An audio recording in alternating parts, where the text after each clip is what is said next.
मैं Asha Kumari, assistant professor LNT college Muzaffarpur.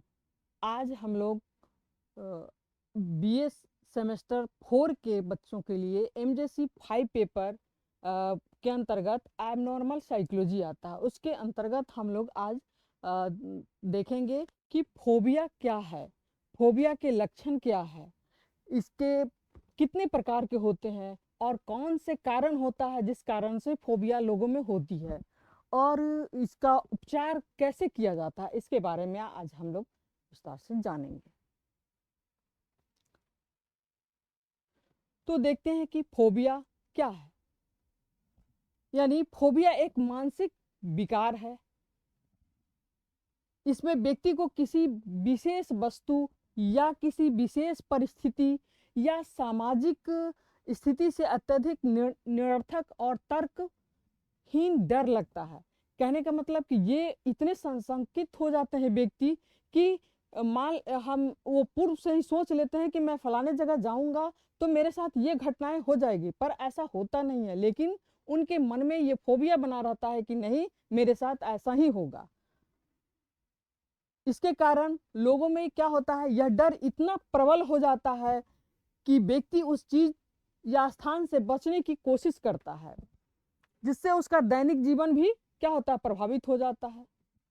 उदाहरण के तौर पर देखेंगे तो कोई व्यक्ति अगर छोटी जगहों से डरता है तो उसको क्या होता है, कैस्ट्रोफोबिया कहते हैं। वह क्या होता है, लिफ्ट में जाने से डरता है, वो टर्नल पर या बंद कमरे में जाने से डरता है। उसे लगता है कि नहीं, मैं बंद कमरे में कुछ होता है, यानी जिसे वो भयभीत रहता है, वो सोचता है कि नहीं वही चीज होगा, पर ऐसा होता नहीं है। अब हम देखते हैं कि फोबिया के प्रमुख लक्षण क्या है, किन लक्षणों से जब उनमें फोबिया होता है तो उनके अंतर्गत कौन कौन से लक्षण दिखने लगते हैं, वो लक्षण देखते हैं। फोबिया के कारण व्यक्ति को अचानक क्या होती है, तीव्र घबराहट होने लगती है। वो अपने आप को डर महसूस करने लगता है, या आमतौर पर उस वस्तु या स्थिति के करीब आने पर होता है। इसमें शारीरिक लक्षण देखेंगे तो इसमें क्या होता है, पसीना आना शुरू हो जाता है, हृदय गति तेज हो जाती है, और सांस फूलना शुरू हो जाता है, मिचली आना, कंपन इत्यादि उनके शरीर में उत्पन्न हो जाता है। लंबे समय तक खुद को डर की स्थिति से बचाने रहने के लिए वे मानसिक तनाव और सामाजिक अलगाव की समस्या उत्पन्न हो जाती है उनमें। अब हम देखते हैं कि फोबिया के प्रकार क्या है। तो इसके अंतर्गत 3 प्रकार आते हैं। एक होता है विशिष्ट फोबिया, जिसको हम स्पेसिफिक फोबिया कहते हैं। दूसरा होता है सामाजिक फोबिया, जिसको हम सोशल फोबिया कहते हैं। और तीसरा होता है एग्रोफोबिया। यानी 3 प्रकार के फोबिया है। इस फोबिया को, विशिष्ट फोबिया को देखते हैं तो इसके अंतर्गत है किसी विशेष वस्तु या जानवर या परिस्थिति, जैसे कि कोई ऐसी परिस्थिति आ जाती है जैसे ऊंचाई पर चढ़ना हो, या सांप को देखकर हम डर जाते हैं, या पानी से भी हम डर जाते हैं। ये सब क्या होता है, विशिष्ट फोबिया के अंतर्गत आते हैं। और सामाजिक फोबिया की बात करते हैं तो इसके अंदर लोगों के सामने बात करने से हम डरते हैं, समूह में जाने से हम घबराते रहते हैं। ये सब क्या होता है, सामाजिक फोबिया। और एग्रोफोबिया के अंतर्गत होता है कि ऐसे स्थानों से डर जहां से भागना या मदद मिलना मुश्किल होता है, जैसे भीड़ वाला या मॉल में। लोग सोचते हैं कि वहां हम पहुंच जाएंगे तो फिर हमें क्या होगी, बहुत मुश्किल होगी, हम कैसे वहां से निकल पाएंगे। अब हम देखते हैं कि विशिष्ट फोबिया, स्पेसिफिक फोबिया क्या है। विशिष्ट फोबिया वह मानसिक स्थिति है जिसमें व्यक्ति को किसी एक वस्तु या स्थिति या जीव की असामान्य, अत्यधिक तर्कहीन से डर होता है। यह डर सामान्य डर से अलग होता है क्योंकि यह व्यक्ति की सामान्य जीवन शैली को प्रभावित करता है, जबरदस्त बचाव या प्रतिक्रिया उत्पन्न करता है। विशिष्ट फोबिया के मुख्य उदाहरण को हम देखते हैं तो इसमें क्या है कि उसको ऊंचाई से डर लगता है, उसको लगता है कि हम ऊंची इमारत से गिर जाएंगे, या पुल से डर लगता है, या ऊंची मचान इत्यादि से उन्हें बहुत जाने से घबराहट होती है। और बंद जगहों से डर की बात होती है तो लिफ्ट, छोटी कमरों या भीड़ वाले स्थानों से जाना पसंद करते हैं। चालू नहीं है। हवाई यात्रा का डर, हवाई जहाज में यात्रा करने से भय होता है उनको। ट्राइपनोफोबिया, इंजेक्शन का डर होता है। इंजेक्शन लगाने से वो भयभीत रहते हैं, सोचते नहीं लगाएंगे तो हमारी मृत्यु हो जाएगी, या कुछ ऐसी तरह भयानक रहते हैं, इस सुई को देख करके भी वो डर जाते हैं। और रक्त का डर, जैसे खून को देख करके उनको बहुत डर होता है, इससे वे अत्यधिक भयभीत हो जाते हैं। अब देखते हैं सामाजिक फोबिया। सामाजिक फोबिया में व्यक्ति को इस प्रकार का डर होता है कि लोग उसकी आलोचना करेंगे, वह असफल साबित होगा। ऐसे व्यक्ति सामाजिक बोलने, ग्रुप में काम करने या सामाजिक आयोजन में जाना पसंद नहीं करते हैं। उदाहरण के तौर पर देखते हैं तो कोई विद्यार्थी कोई प्रश्न, जैसे क्लास चलता है तो कोई विद्यार्थी प्रश्न पूछने से इसलिए डरते हैं कि कहीं अगर हम पूछ दिए तो क्लास के बच्चे क्या क्या सोचेंगे, या हमको वो टीचर क्या कौन सा क्वेश्चन पूछ देंगे, या लोग हमको देख करके क्या अन्य बच्चे लोग क्या सोचना शुरू करेंगे। इस तरह का उनमें ये भय पैदा हो जाता है, उसका सामाजिक व्यवहार प्रभावित होने लगता है। अब देखते हैं अग्रोफोबिया। अग्रोफोबिया का मतलब ऐसे स्थानों से डरना जहां भागना, मदद लेना कठिन हो, जैसे भीड़ भाड़ वाले स्थान, मॉल, परिवहन आदि। ऐसे व्यक्ति अकेले घर से बाहर निकलने में भी भय महसूस करते हैं, मदद के बिना कहीं जाने में असमर्थ महसूस करते हैं। यह डर विकार गंभीर चल नहीं रहा है, असमर्थ महसूस करते हैं। यह डर विकार भय होने व्यक्ति पूरी तरह से घर में कैद कर सकता हो जाता है। अब देखते हैं फोबिया के कारण कौन कौन है। आनुवंशिकता, परिवार में अगर किसी को फोबिया की समस्या है तो दूसरे को भी इसका खतरा अधिक बढ़ जाता है। यानी किसी भी परिवार में है तो दूसरे व्यक्ति भी वो उससे जान करके भयभीत हो जाते हैं।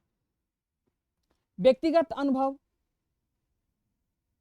बचपन या बाद में भेदभाव घटना का जीना, जैसे किसी जानवर को काटने या दुर्घटना का सामना से वो भयभीत रहते हैं। पर्यवेक्षण सीखने, बच्चों में माता पिता या नजदीकी लोगों से किसी चीज से डरते दिखते हैं तो वो क्या होता है, वो भी उनसे डरना शुरू कर देते हैं।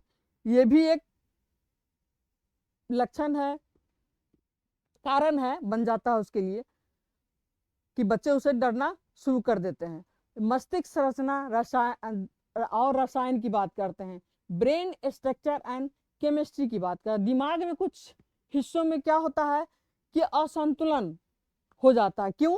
क्योंकि न्यूरोट्रांसमीटर परिवर्तन के कारण भी फोबिया क्या होता है, जन्म होता है उसका। अब हम इसके बारे में उपचार के तरीकों को देखेंगे। तो उपचार के तरीकों में होता है कि बायोलॉजिकल थेरेपी के अंतर्गत क्या क्या होता है वो देखते हैं। इनमें दवाओं के द्वारा या एंटी डिप्रेशन या एंजाइटी रिलीविंग का उपयोग होता है। ये उपयोग करके क्या किया जाता है, उनको ठीक किया जाता है, जो शारीरिक लक्षणों को कम करते हैं, जिसमें डर, घबराहट, कंपन या पसीना आना जैसी समस्याएं कम हो जाती हैं। दवा का प्रयोग डॉक्टर की सलाह पर करते हैं के अनुसार सीमित समय के लिए किया जाता है। खासकर जब लक्षण गंभीर हो तो उन्हें उपचार शुरू कर दिया जाता है। और हम देखते हैं अब व्यवहारिक उपचार कैसे होता है। तो इसमें रोगी को सीधे सीधे डरावनी स्थिति, वस्तु का सामना कराते हैं। जैसे कि जैसे अंधेरे घर में जाने से व्यक्ति डरते हैं, तो उसको धीरे धीरे करके हम अंधेरे घर में जाकर वास्तविकता से वाकिफ कराते हैं कि देखो घर में जाकर जाने से कुछ नहीं होता है, ऐसे मन से तुम निकाल दो। तो क्या होते हैं, व्यक्ति के बार बार जब ऐसी प्रक्रिया किया जाता है तो वो उनके अंदर में जो आत्मविश्वास होता है मजबूत हो जाता है और वे डर से निजात पा लेते हैं। उनको भय, जो फोबिया होती है, वो धीरे धीरे समाप्त हो जाता है। इन विधियों को व्यक्ति आत्मविश्वास बढ़ता है और क्या होता है, डर का सामना करने की शक्ति उनको मिलती है। और तीसरा, असंज्ञानात्मक व्यवहारिक चिकित्सा, यानी कॉग्निटिव बिहेवियर थ्योरी का उपयोग करके भी व्यक्ति में जो फोबिया होते हैं उसको दूर किया जाता है। उसके लिए क्या किया जाता है, चिकित्सा रोगी, इसमें रोगी को असंगत सोच, डर से जुड़ी जो नकारात्मक कल्पनाएं होती है और व्यर्थ की चिंता होती है, उसको क्या करते हैं, जो चिकित्सक होते हैं उनका सब पर सारे पॉइंटों पर मार्क्स करके उनको उनका थेरेपी करके, उनका इलाज करके उनको ठीक किया जाता है इसके द्वारा, संज्ञानात्मक चिकित्सा के द्वारा। और चिकित्सा रोगी को सिखाता है कि उसकी सोच में कौन सी गलतियां हैं, उन्हें सही कैसे किया जा सकता है। जिन जिन पॉइंटों के कारण उनमें फोबिया होता है उस सारे को नोट करके उसके अनुसार उनको वाकिफ कराया जाता है चिकित्सक के द्वारा, और तब उनको ठीक किया जाता है। उनके अंदर में जितनी भी फोबिया होती है वो धीरे धीरे समाप्त होने लगती है। जैसे उदाहरण में देखेंगे तो अगर भीड़ में गया तो सब मेरी हंसी उड़ाएंगे। जैसे कि कोई व्यक्ति होता है कि सोचता है नहीं मैं भीड़ में जाता हूँ, ये ऐसा, तो उसमें मैं बोलूंगा, हो सकता है उसमें मैं बोलूंगा तो सब मेरी हंसी मजाक उड़ाएंगे, लेकिन उड़ाएंगे या उसका चुनौती देना पड़ेगा। वास्तविक में ऐसा शायद होता नहीं है, लेकिन लोगों के मन में ऐसी फोबिया बन जाती है कि मैं वहां जाऊंगा तो मेरे साथ ऐसा होगा। ये सब उनके जो अंदर में फोबिया बनी रहती है उसको चिकित्सक के द्वारा, व्यवहारिक चिकित्सा के द्वारा उन्हें ठीक किया जाता है। सीबीटी में मरीज को स्व निरीक्षण और सोच परिवर्तन करने के तकरीब सिखाई जाती है।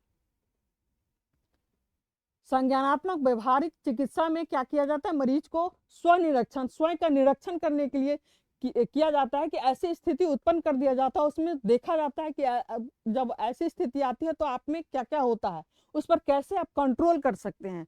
ये स्वयं निरीक्षण करने के लिए उन्हें बताया जाता है। सोच में परिवर्तन, आप कैसे इस तरीके से कैसे आप अपने सोच में परिवर्तन लाएंगे जिससे आप अन्य व्यक्ति की तरह सोचना शुरू कर देंगे, यानी फोबिया से आप दूर हो जाएंगे। अब है चौथा, मनोविश्लेषणात्मक चिकित्सा, यानी उनके मन की जो स्थितियां हैं उसको चिकित्सक क्या करते हैं, उनकी मन स्थितियां को जान करके उनको फोबिया से दूर कराते हैं। जैसे इसका मनोचिकित्सक चिकित्सात्मक चिकित्सा में इसका उद्देश्य रोगी को अचेतन मन में जो छिपी हुई बातें रहती हैं या भावनाएं या टकराव, बचपन के आघात को क्या किया जाता है, उजागर किया जाता है। उनके अंदर में जो अचेतन मन में जो बातें छुपी रहती हैं उनको क्या मनोविश्लेषक के द्वारा उन बातों को उजागर किया जाता है और फिर उसका निदान किया जाता है। चिकित्सक बातों को विश्लेषण करते हैं, कभी कभी फ्री एसोसिएशन जैसे टूल्स का प्रयोग करते हैं। व्यक्ति धीरे धीरे अपने पुराने दर्द या संघर्षों से मुक्त हो जाते हैं। वर्तमान जीवन में डर को क्या करते हैं, वो नियंत्रित हो जाते हैं और फोबिया से वो बिल्कुल दूर हो जाते हैं, यानी सामान्य व्यक्ति की तरह वो जीना शुरू कर देते हैं। ठीक, थैंक यू।